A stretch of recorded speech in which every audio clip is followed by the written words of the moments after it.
résultats prometteurs aux États-Unis pour la première phase de l'essai clinique du vaccin expérimental contre le virus Ebola. L'expérimentation devrait se poursuivre en Afrique en 2015.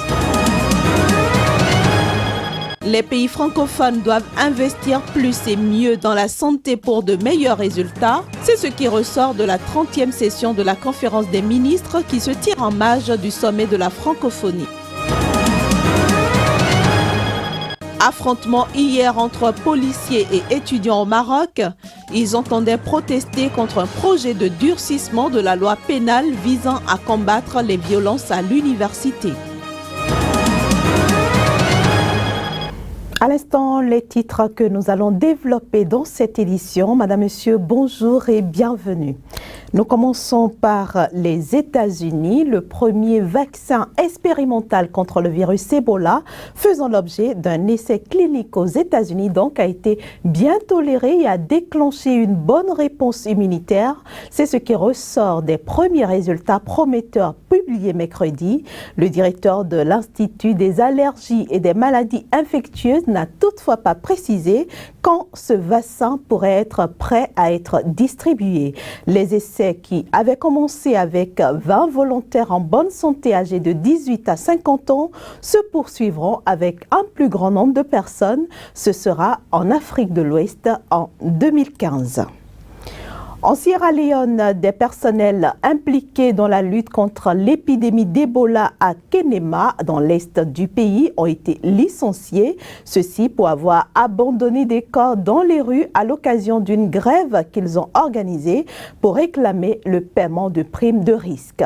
En signe de protestation, ils ont transporté des corps d'une morgue pour les abandonner dans les rues devant les bureaux des responsables du secteur de la santé. Et puis la Société béninoise de cardiologie organise depuis lundi le deuxième congrès international sur les facteurs et risques cardiovasculaires et les défis en Afrique, un symposium auquel prennent part à Cotonou les acteurs de la santé venus de divers horizons.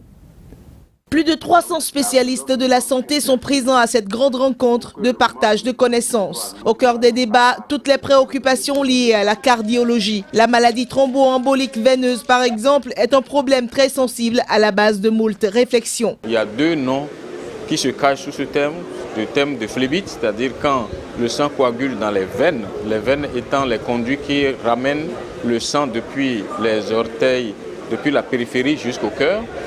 Et puis l'embolie pulmonaire qui survient lorsque un caillot qui s'est constitué dans les veines se fragmente et va bloquer plus haut le réseau de circulation. C'est une maladie grave qui a une mortalité importante et dont le diagnostic est difficile. Il y a des traitements classiques connus depuis longtemps qui sont efficaces, moins chers, mais qui ont beaucoup d'inconvénients. Et il y a de nouveaux médicaments, au moins aussi efficaces, plus faciles à administrer, qui ont moins d'effets secondaires, mais qui ont un coût exorbitant. La réalité dans la plupart des pays africains, c'est justement la capacité à pouvoir s'offrir des soins de qualité. L'absence d'un régime d'assurance maladie universel mis en œuvre dans un cadre formel ne favorise pas une bonne prise en charge des populations. Au Bénin, au moins 90% des personnes ne peuvent pas supporter le coût de nos actes de cardiologie. Donc la question fondamentale, c'est quel système collectif de financement des soins nous mettons en place. Et c'est pour ça qu'il faut que nous réfléchissions bien à l'initiative actuelle du régime d'assurance maladie universelle. Que chacun de nous y réfléchisse. En tout cas, une chose est sûre, dans les hôpitaux, pour nous médecins, nous sommes convaincus, en tout cas moi, personnellement je suis convaincu que c'est l'une des solutions au problème des soins. Puisque même moi, professeur d'université, colonel de l'armée, je ne peux pas supporter un traitement qui coûte 60 000 par mois et qui va durer 1 an, 2 ans, 3 ans. Si je dois le faire pour moi, pour ma soeur, pour mon frère, pour un cousin, c'est ingérable. Donc il faut que nous nous investissions tous pour faire un système de financement communautaire des soins. Les traitements étant trop chers pour le commun des mortels, nombre de personnes atteintes de cette maladie se livrent à l'automédication et à la tradithérapie.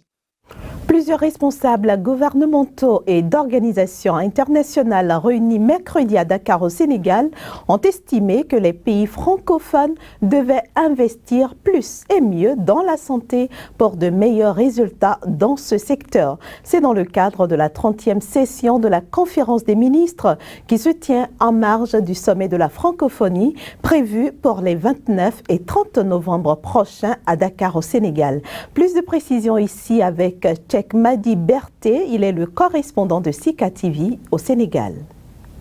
Ce qu'il faudrait retenir dès à présent concernant la tenue de ce 13e sommet de la francophonie, il s'agit de la rencontre qui s'est tenue ce matin avec les ministres et chefs de gouvernement ainsi que les chefs de délégation qui s'est tenue ce matin, notamment au Centre international de conférence de Diamniadio. Un centre que l'État du Sénégal a spécialement construit pour accueillir le 15e sommet de la francophonie à quelques kilomètres de Dakar, notamment à Diamniadio, le nouveau pôle de développement que l'État du Sénégal compte développer. L'actuel secrétaire général de la francophonie, l'ancien président du Sénégal, Abdou Diouf, a pris part à la rencontre, de même les chefs de délégation qui ont également pris part à la rencontre. Donc au cours de la rencontre, les participants se sont penchés notamment sur plusieurs questions, mais spécialement la question concernant l'aspect économique dans les pays membres, en particulier chez les femmes et les enfants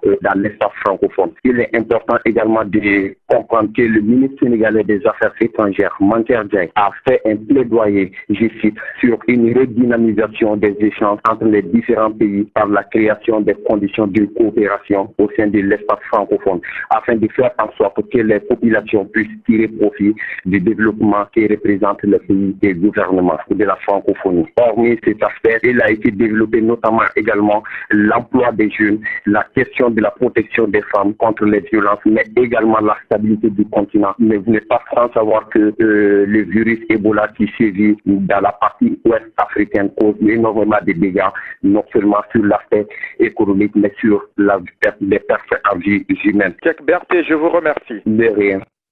24 morts et 650 blessés, c'est le bilan des émeutes enregistrées fin octobre dernier au Burkina Faso. Ces chiffres ont été annoncés hier par un comité d'experts désigné par le nouveau Premier ministre burkinabé. Reportage. Ce bilan qui répertorie les morts sur l'ensemble du territoire du Burkina Faso est le premier présenté officiellement près d'un mois après les violences du 30 et du 31 octobre qui ont précédé la fuite de Blaise Compaoré. Parmi les 24 morts, 19 ont péri du fait de complications de blessures par balle, noyade, asphyxie, complications de traumatisme et de brûlures graves, a précisé Clarisse Merendol Ouoba, chercheuse à l'université de Ouagadougou et présidente du comité. Les 5 autres morts sont des prisonniers décédés à la prison de Ouagadougou, dont 3 avaient tenté de s'évader pendant ces émeutes. L'opposition avait évoqué le 30 octobre une trentaine de morts et plus de 100 blessés. Des sources diplomatiques faisaient plutôt état d'une quinzaine de décès. Selon le comité d'enquête burkinabé, les 625 blessés présentaient notamment des lésions et des blessures par balle ou par objet tranchant ou encore des troubles respiratoires après l'inhalation de gaz lacrymogène. Les émeutes ont également eu d'importantes conséquences matérielles avec 14 bâtiments publics endommagés ou détruits, a souligné Mme Merendol Ouoba. Plus de 260 cas d'atteinte aux biens privés de diverses natures ont été dénombrés, dont des biens appartenant ou confiés en gestion à des personnalités considérées comme proches de l'ancien pouvoir ou à des commerçants tenus par de simples citoyens pillés. Le Parlement et plusieurs mairies de villes importantes comme celle de Bobo-Dioulasso, deuxième métropole du pays, et Ouigouya avaient notamment été incendiés. Le comité présidé par Mme Merendol Ouoba a précisé ne pas avoir de mandat ni pour enquêter sur les responsables des atteintes, ni pour définir ou envisager des sanctions.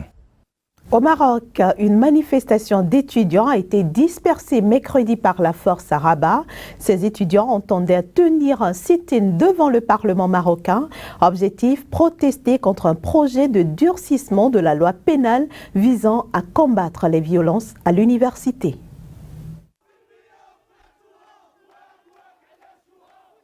Des policiers repoussant et matraquant des étudiants dans la rue. La scène se déroule à Rabat au Maroc. À l'origine, un sit-in qui devait se tenir devant le Parlement marocain. Initiée par l'Union nationale des étudiants du Maroc, la manifestation visait à protester contre une proposition de loi visant à durcir la législation dans le cadre de la lutte contre la violence à l'université. Une loi qui prévoit notamment des peines de 1 à 5 ans de prison ainsi que des amendes de 180 à 450 € pour violence, mais aussi participation à des manifestations au sein des universités et cités universitaires. Les étudiants n'auront pas eu le temps d'exprimer leur mécontentement. Quelques-uns ont été interpellés pendant l'intervention de la police. Au lendemain du double attentat suicide commis en début de semaine par 2 femmes ayant occasionné plus de 45 morts et de nombreux blessés dans le nord-est du Nigeria, le gouverneur de l'État de Borno et ses conseillers se sont rendus au chevet des survivants. Le film de leur descente dans ce reportage. Plus aucun lit de disponible à la salle des urgences de l'hôpital de Maiduguri. Les occupants sont pour la plupart des miraculeux du double attentat suicide perpétré par 2 femmes dans un marché populaire de la localité portant le même nom que l'hôpital. Plus de 45 personnes y avaient laissé leur vie. Aux côtés des survivants, le gouverneur de l'État de Borno et sa suite essaient de panser les plaies des survivants, la gorge toujours nouée comme au premier jour de l'attentat sanglant. C'est triste, c'est tragique, c'est très regrettable.